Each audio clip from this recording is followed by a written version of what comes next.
ஒரு சிறிய ஊரில் சுரேஷ் என்ற பணக்கார தொழிலதிபர் வசித்து வந்தார். அவர் தனது ஆடம்பரமான வாழ்க்கை முறை, பிரம்மாண்டமான விருந்துகள் மற்றும் மகத்தான செல்வத்தை ஈட்டும் எண்ணற்ற வணிகங்களுக்காக அறியப்பட்டார். செல்வம் இருந்தும் சுரேஷ் உண்மையிலேயே மகிழ்ச்சியாக இருந்ததில்லை.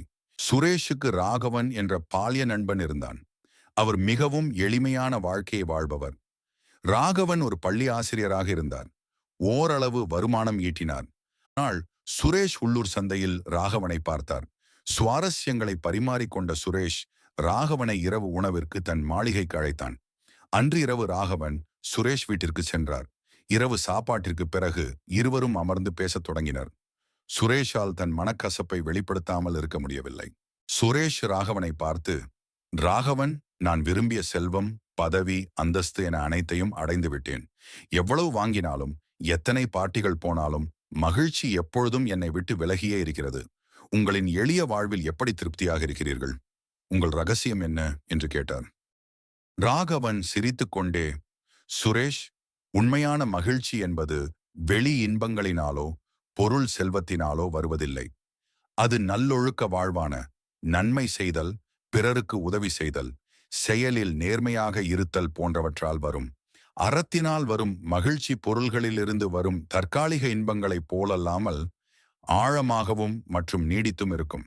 இதைதான் திருவள்ளுவர் அறத்தான் வருவதே இன்பமற்றெல்லாம் புறத்த புகழுமில் ஆர்வமாக கேட்டுக்கொண்டிருந்த சுரேஷ், ஆனால் எளிமையான நல்லொழுக்கமுள்ள வாழ்க்கை வாழ்வது என்னிடம் உள்ள எல்லா செல்வத்தையும் விட மகிழ்ச்சியை எப்படி தரும் என்று கேட்டார்.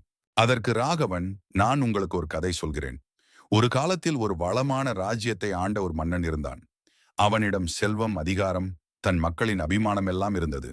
ஆனாலும் நீ விவரிக்கும் அதே வெறுமையை அவரும் உணர்ந்தார். ஒரு நாள் அவர் மகிழ்ச்சியை தேடி ஒரு ஞானியை சந்தித்தார்.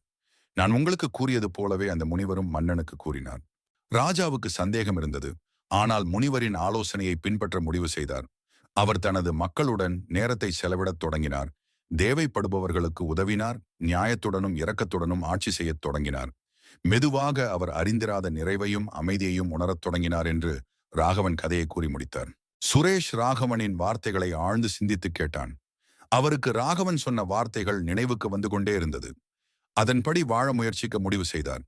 அவர் தொண்டு நடவடிக்கைகளில் ஈடுபடத் தொடங்கினார். உள்ளூர் பள்ளிகளுக்கு ஆதரவளித்தார்.